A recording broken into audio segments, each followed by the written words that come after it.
हम सब लोगों ने सूर्य नमस्कार के बारे में बहुत कुछ सुना हुआ है और काफी योगाचार्य जो योग गुरु हैं, उसके अलावा हमने योग शास्त्र में भी पढ़ा हुआ है। सभी लोग यही कहते हैं, फिटनेस इंडस्ट्री में इवन जो लोग जिम वगैरह भी कराते हैं वो लोग भी ये कहते हैं कि आप सूर्य नमस्कार जरूर कीजिए। लेकिन किसी को ये नहीं पता है कि सूर्य नमस्कार क्या होता है, क्यों करना चाहिए, क्या फायदे हैं, कब करना चाहिए, कब नहीं करना चाहिए और किसको करना चाहिए और किसको नहीं करना चाहिए। ऐसी बहुत सारी जानकारियां हैं जो हमें पता होनी चाहिए सूर्य नमस्कार करने से पहले। सूर्य नमस्कार हर किसी के लिए नहीं बना है, ये बात आपको ध्यान में रखनी होगी। तो चलिए अब हम जानेंगे कि किसको करना है, किसको नहीं करना है। सारे सवाल जो भी अभी मैंने बताए हैं उनके सभी के उत्तर आपको मिलेंगे। तो नमस्कार दोस्तों, मैं हूं योगिनी नेहा, योगा ट्रेनर और न्यूट्रिशनिस्ट। तो आप लोगों को अगर कोई भी डाइट से रिलेटेड कोई भी इशू है तो आप मुझसे वो भी पूछ सकते हैं, या किसी भी तरीके की आपको एक्सरसाइज भी चाहिए तो आप मेरे व्हाट्सएप नंबर पर मुझे डायरेक्ट मैसेज भी कर सकते हैं। चलिए अब ज्यादा टाइम वेस्ट नहीं करेंगे और हम शुरू करते हैं अपनी बात को। तो सूर्य नमस्कार क्या है, सबसे पहली बात तो यही है। सूर्य नमस्कार एक एलिमेंट्स जो हम जानते हैं कि हमारे 5 एलिमेंट्स हैं, जैसे मैंने बहुत पहले बताया है कि 5 तत्व हमारे हाथों की उंगलियों में ही है। इसीलिए मैं ज्यादातर ये सजेस्ट करती हूँ कि खाना भी हमें हाथ से ही खाना चाहिए। कौन कौन से कहाँ पर है, यह है अग्नि, वायु, आकाश, पृथ्वी, जल।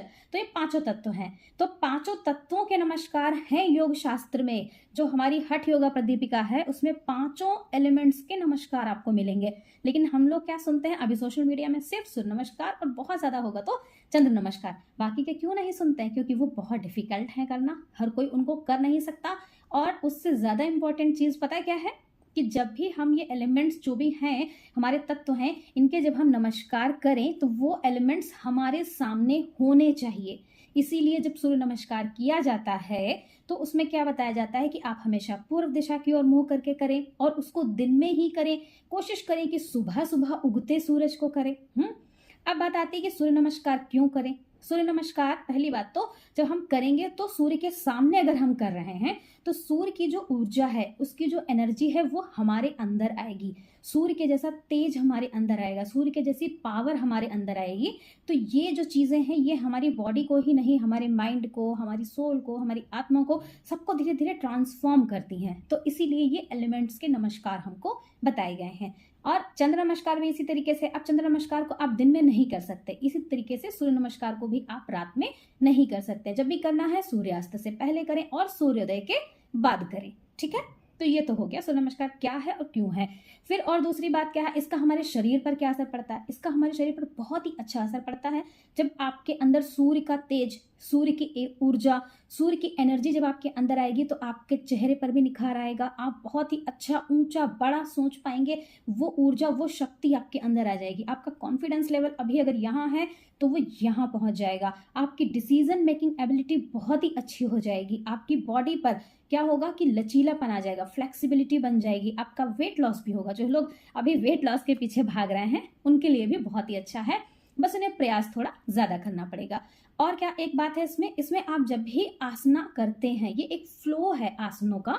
तो जब भी आप करते हैं तो हर एक आसन में एक तरीका बताया गया है कि इस तरीके से सांस को लेना है, इस तरीके से सांस को छोड़ना है। मेरा और भी वीडियो है जिसमें सूर्य नमस्कार कैसे करना है ये बताया गया है, तो वो भी आप देखिएगा ध्यान से, तो आपको ज्यादा समझ में आएगा कि कब सांस को लेना है, कब छोड़ना है, कब सांस को होल्ड करना है। तो जो हमारी सांस लेने की प्रक्रिया है वो भी बहुत ही अच्छी हो जाती है।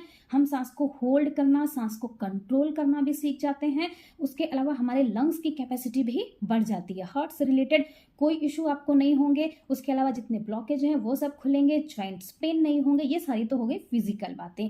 और मेंटली भी ये आपको बहुत ही शांत करेगा। डिप्रेशन, एंजाइटी जैसी चीजें जो आजकल बहुत बढ़ती जा रही हैं वो सब धीरे धीरे करके कम होने लगेंगी और आप एकदम फ्रेश फील करेंगे। अगर आपने 11 सूर्य नमस्कार कर लिए उसके बाद आपको इतना एनर्जेटिक फील होगा, थका हुआ फील नहीं करेंगे, कभी भी नहीं करेंगे। ये बात सच है कि आप सूर्य नमस्कार करने के बाद में, ये अलग बात है कि आपने आज पहले दिन ही 11 कर लिए या फिर आपने पहले दिन 21 कर लिए तो आपको हल्का सा मसल्स पेन होगा। तो इसीलिए जब आप स्टार्ट करते हैं तो स्टेप बाय स्टेप स्टार्ट कीजिए। पहले 1 कीजिए, फिर धीरे से 2 करिए, फिर 3 कीजिए। ऐसे धीरे धीरे करके आप बढ़ाइए और बहुत जल्दी जल्दी करने की कोशिश ना करें तो ज्यादा अच्छा होगा। मैं तो ये कहूंगी अगर आप कर रहे हैं तो आप सिर्फ 5 ही कीजिए, लेकिन उनको थोड़ा सा होल्ड करते हुए, जिससे कि आप सांस को भी रोक सकें और आप एक पोज में स्थिर भी रह सकें। जैसे कि योग में बताया गया बहुत ही इंपॉर्टेंट चीज, वो क्या चीज है मैंने पहले भी बताई है कई बार, स्थिरम सुखम ध्यानम है सूर्य नमस्कार के चमत्कार। तो इसको प्रॉपरली वे में आपको करना है। ऐसे ही किसी के कहने पर आज 10 कर लिए 12 कर लिए नहीं करना है, आराम से कीजिए। अब आती है बात किसको करना है और किसको नहीं करना है ना। करने के लिए क्या है, जिसकी बॉडी में कहीं पर, जैसे कि मान लो कि आपको नी में पेन है, तो अगर आप सूर्य नमस्कार करेंगे उस टाइम पर एक साथ जोश जोश में आ गए, लोग ऐसे ही शुरू करते हैं उनका एकदम, जब वो बॉडी के लिए या फिटनेस के लिए आएंगे फील्ड में, तो उनके अंदर एकदम से एनर्जी जागेगी, नहीं कल से तो मैं बहुत अच्छे से कर लूंगा, और फिर उसके बाद एकदम टाइट टाइट फिस हो जाता है। ठीक है, तो इस चीज को प्लीज बुरा मत मानिएगा, पर ये बात सच है। और क्या करना है, जिसको नी में पेन है तो वो धीरे से स्टार्ट करें। पहले तो नी की एक्सरसाइज करें, पहले अपनी नी को ठीक करें कि वो सूर्य नमस्कार करने के लायक है या नहीं, क्योंकि आपकी बॉडी को आपसे बेहतर कोई नहीं जानता और कोई जान भी नहीं सकता।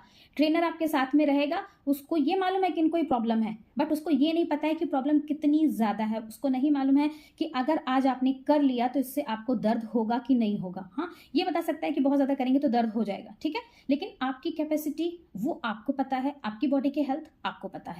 तो उसके अलावा बैक से रिलेटेड जिनको भी इशू है वो भी सूर्य नमस्कार को अवॉइड करें। करना है तो पहले अपनी बैक को ठीक करें, जो दर्द है, जो तकलीफ है, फिर धीरे धीरे करके आगे बढ़ें, एकदम से नहीं बढ़ना है।